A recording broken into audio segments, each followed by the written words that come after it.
প্রথম প্রশ্নটা নিচ্ছি,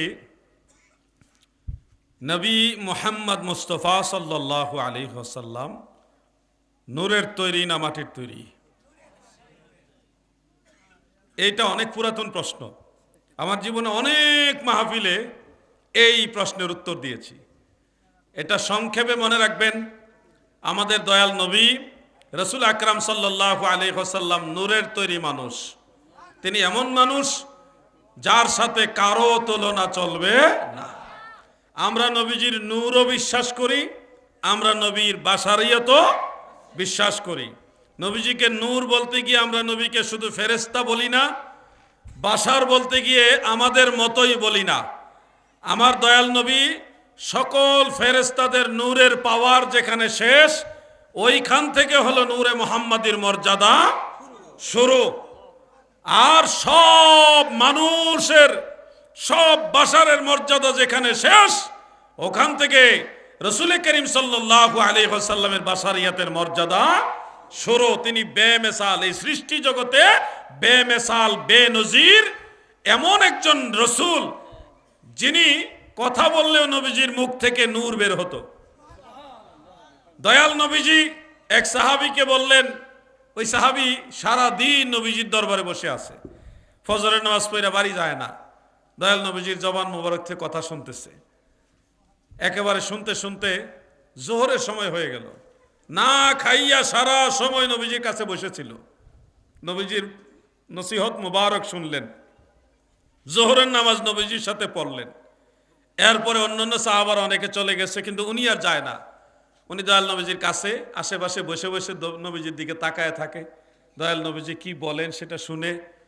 অন্য সাহাবীরা আসলে একটু সইরা জায়গা দেয়, মানে রসুলে পাকের দরবারে উনি বসেই থাকে। এইভাবে দুপুরবেলাও না খাইয়া আসর পর্যন্ত বসে আছে। আসরের সময় হইল, আল্লাহর হাবিব রসুলে করিম সাল্লাল্লাহু আলাইহি ওয়াসাল্লামের সাথে উনি নামাজ আদায় করলেন। এরপর উনি চলে যাচ্ছে না, উনি বসে আছে, নামাজ পড়েও বসে আছে, একেবারে মাগরিব পর্যন্ত নবীজির জবান মুবারকের কথা শুনলেন।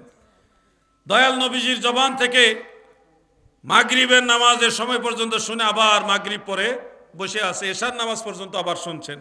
নবীজির আশেপাশে বসে থাকে। রসুল করিম সাল্লাল্লাহু আলাইহি ওয়াসাল্লামের দরবার থেকে উনি যায় না। এইভাবে এশার নামাজও শেষ, অন্য অন্য সাহাবারা কথাবার্তা যা বলার যা জানার জেনে চলে গেছেন, কিন্তু উনি আর যায় না। এক পর্যায়ে রসুল করিম সাল্লাল্লাহু আলাইহি ওয়াসাল্লাম বললেন, তোমার বাড়িতে যাবে না? ইয়া রাসূলুল্লাহ, বাড়ি অনেক দূর, রাত্র গভীর হয়ে গেছে, অন্ধকার, রাস্তায় অনেক সাপ বিচ্ছু আছে, রাতের বেলায় একা হেঁটে গেলে সাপ বিচ্ছু দংশন করতে পারে। ওগো নবীজি, আমি আপনার দরবারেই বসে থাকি, আমার এখানে ভালো লাগে। সাপ বিচ্ছু বাহানা, অন্ধকার রাস্তা দেখা যায় না, বাহানা। এটা উসিলা দিল যে নবীজিকে দেখতে না পারলেও নবীজির ঘরের কাছেই আসি, এই অনুভবটা আমাকে শান্তি দিবে। সুবহানাল্লাহ। এই প্রেম নিয়ে উনি ওখানে বসে আছে। দয়াল নবীজি বলে, তুমি একটা খেজুরের ডাল সংগ্রহ করে আমার কাছে নিয়ে আসো।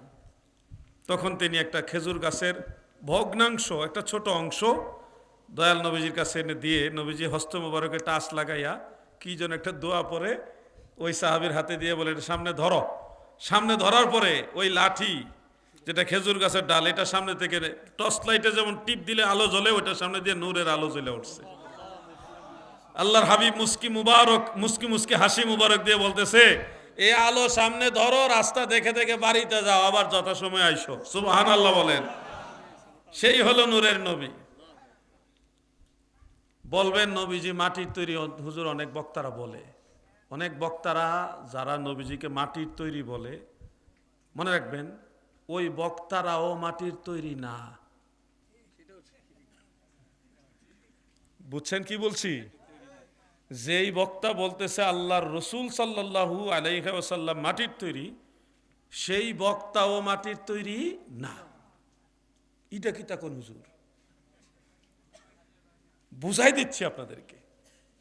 একটা আয়াত, যুবক ভাইরা মোবাইল খোলেন, কোরআন শরীফ অ্যাপস খোলেন, আমি নগদ আপনাদের দেখাইতে চাই। এটা খোলেন, সারাদিন কত জায়গা কত কিছু টিপতে পারেন, এটা খোলেন।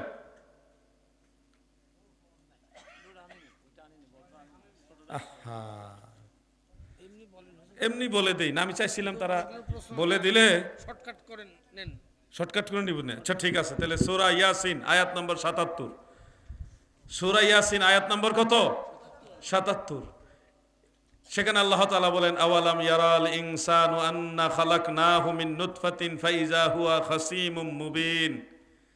মানুষ কি দেখে না, মানুষ কি ভাবে না যে আমি আল্লাহ তাদেরকে নুতফা হতে সৃষ্টি করেছি, অতঃপর তারা ঝগড়ায় বা বাক বিতণ্ডায় লিপ্ত হয়েছে।